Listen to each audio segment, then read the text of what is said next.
If you think that her tone is low enough, and that was your assessment, then you go ahead and start and try to do the intubation.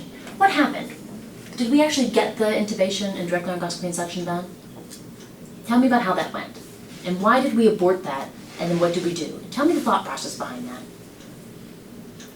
When I thought the same thing that you did. When you said that she had good respiration and that she was breathing, my assumption was, well, she's breathing, she's obviously getting air down, and so suctioning at this point isn't going to help her in any way.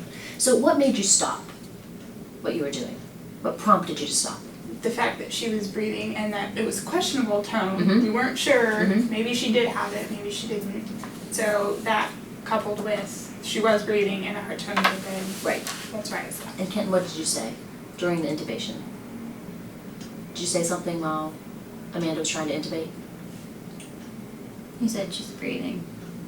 Or I think he said Yeah, breathing. Yeah. What I like about that, was this clear? Was this clear whether we should intubate her or not? No, not really, right? It was kind of a judgment call. I don't think it was the wrong judgment that you made. I wouldn't have made that judgment. I don't think you were wrong in the judgment that you made. Then what happened though? The team did what? Communicate. Yeah. Woohoo! Communication. How long were you gonna continue to make that effort to intubate? Sometimes when you're in that moment, you're what we call task fixated, right? And then what happens? Somebody on the team says, she's breathing. And how does that help? How did that help change the direction of this resuscitation? We moved on to one dry stimulate and helping stimulate her breathing better. Yes. Yes. How'd you guys do in this? I think pretty good. Why? We talked. Not just that the baby lived, because that's what you said at first, right? The baby lived, that's why we did well. That's not why you did well. Why did you do well? Communicated. Yep, what else? It was a coordinated effort. Yep, what else? We were prepared with Yes. whatever needed to be done either way. And not only prepared from a equipment standpoint, but how else were you prepared? Did you know what you were supposed to do with this baby? If there's meconium or not? Two thumbs up. How'd this go? Good. Very well. You can say it when it really is true, because there's going to be ones that you don't do very well, and then you can say we didn't do very well. But on this, you did great. Did great. Did you know what questions to ask before the baby came out? To be fully prepared to resuscitate? 2 out of 3. 2 out of 3, right. Important third question, right? We know that now. Did you cognitively know what you needed to do to resuscitate this baby? Yes. Was it clear cut, the baby's physical, clinical appearance? No. Did you make the best decision based on all the information you had? Yes. Did you communicate as a team? Yes. All right. I don't think there's anything else to say unless you saw something else. Great. Let's do another one. Did you want to talk about NRP meconium? Or? Yeah. So, new NRP guidelines came out in October. They didn't revise the algorithm per se, except for a couple of small points. But the ones that you need to start familiarizing yourself with, the first one deals with these meconium babies.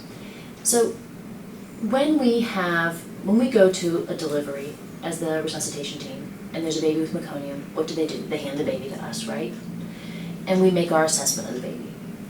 When there's no meconium and a baby comes out and is healthy and vigorous and looks good, what do they do with the baby? Give it to the mom. Give it to the mom, yeah.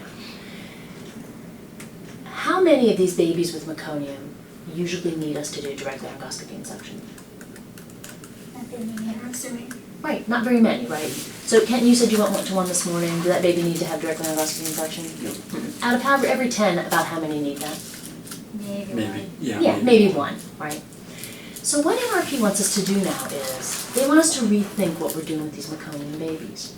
They want us to say, instead of taking all these babies away from the mom and putting them on the warmer and taking, the X amount of time to assess the baby, that we could probably, if the baby comes out and is vigorous. So again though, it's this whole determination of vigorous, right? Sometimes it's not clear if a baby's vigorous, right? If the baby comes out and does this, then pretty easy, right? What they want us to say then is, even if the baby had meconium in utero, if that baby comes out and is vigorous, that we can go ahead and put the baby up on mom, even with meconium. So why do you think I haven't stressed that very much yet with the residents? I'm sure you have to retrain RTs, nurses, everybody. Yep, everybody has to be retrained. Why specifically with the residents have I not been stressing this yet? We're going to start stressing it a bit, but why have I not been stressing it with you guys yet? How many deliveries have you been to, Amanda? One yesterday. One. How comfortable are you making the determination if the baby is vigorous or not?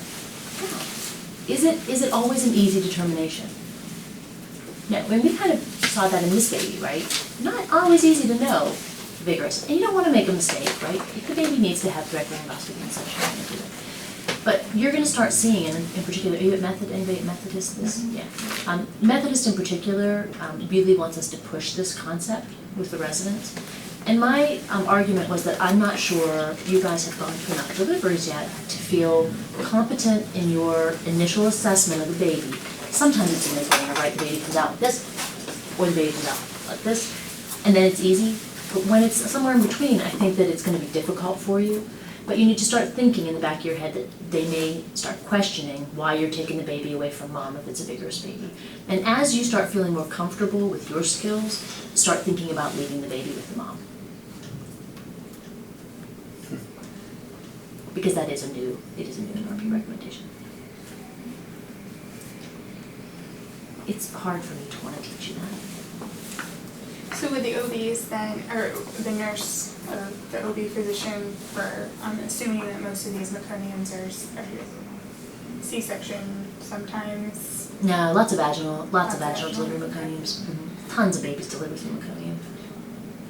So you'll see a lot. They would just have to know to hand it back to mom, or they would still hand it to us and then we would give it back to mom. So the way I do it is when the baby is born, and it's out and it starts to cry and move, and the OB's cutting the cord, I'll say, oh, let's go ahead and put the baby up on mom, and I'll stand here and then I stay right beside the mom while the baby's on the mom's chest so that I can continue to make the assessment for a number of reasons. One is that most people aren't comfortable with this recommendation yet. It used to be that we did direct laryngoscopy and suction on every single baby with meconium, vigorous or not. Yeah. So you can see we've evolved from there, right? So in that evolution, there are still people who are going to be really uncomfortable with that. So we need to help everybody get up to speed. So I stand there and I say, and I explain to people, what the new recommendations are, that if it's a vigorous meconium, I can, let it be with mom, but I'm right here, so if the baby looks like he has any trouble, I'm right here, I'm ready to take him, I can take him over to the warmer in an instant if you need me to. So I try to provide a lot of reassurance in that way. So, and again, it's a lot different from me, right?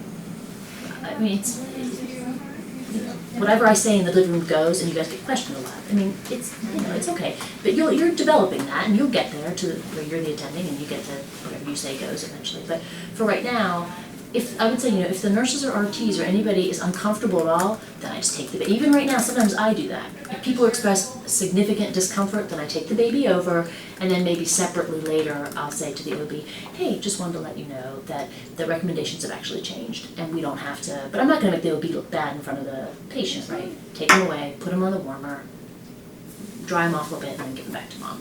So, okay.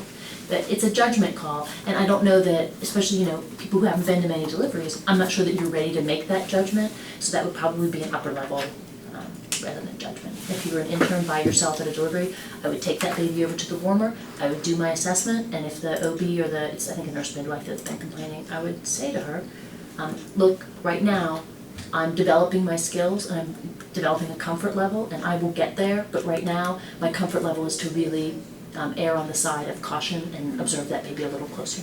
Okay. So, if we give you the tools to be able to say the right things, you'll get the respect that you deserve. Okay. Are you done? Yeah. Is it me or you?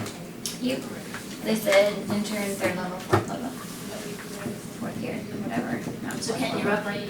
Yes, he is. Sure.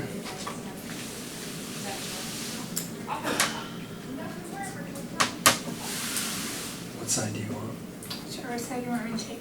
I can do sectioning this time. Okay. And oxygen. I can do oxygen. How do you supply a person?